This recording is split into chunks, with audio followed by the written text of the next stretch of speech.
వచ్చింది. నేను చిన్నప్పటి నుంచి బాంబేలో పెరిగా. హ్మ్. హ్మ్. సో, నేను సమ్మర్ హాలిడేస్‌కి అప్పుడు విజయవాడ వచ్చేవాడిని మా హ్మ్. మామయ్య వాళ్ళ ఇంటికి అట్లా. వచ్చినప్పుడు అప్పుడు చిరంజీవి గారి సినిమాలన్నీ రిలీజ్ అయ్యాయి ఆ టైంలో. సో, నా టార్గెట్ నేను ఎతుక్కొని ఎక్కడెక్కడ అప్పుడు ఏసీ ఉన్నా, ఏసీ లేకపోయినా ఎళ్ళిపోయి చూసేవాడిని. సో, ఆయనంటే అభిమానం. ఒక వేరే లెవెల్ అభిమానం. ప్రేమ.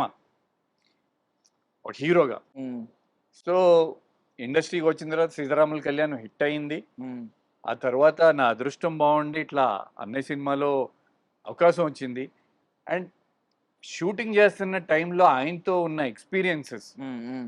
ఆయన యాస్ ఎ హ్యూమన్ ఎంత మంచివాళ్ళంటే అసలు ఎప్పుడు మేము కొత్తవాళ్ళం, నేను ఒక సూపర్ స్టార్ అని అసలు ఒక్క రోజు కూడా హ్మ్. అట్లాంటిది ఏమీ ఫీలింగ్ కలగనివ్వకుండా హ్మ్. ఎప్పుడూ ఆయనతోనే ఉండేవాళ్ళం.